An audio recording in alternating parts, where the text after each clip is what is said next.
দরজা শক্তভাবে তালাবদ্ধ থাকে, আর তালাবদ্ধ অবস্থায় যে কেউ চাইলেই সেখানে প্রবেশ বা বাহির হতে পারে না। আর এই দরজাগুলোর চাবি শুধুমাত্র বানু জুলেখার কাছেই সংরক্ষিত থাকে।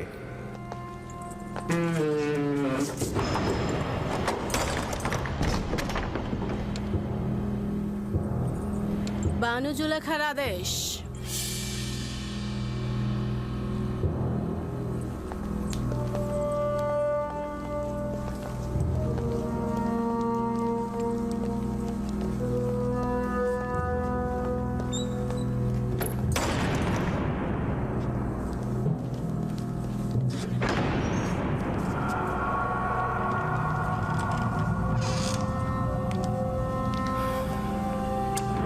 দরুদ বানু জুলেখা।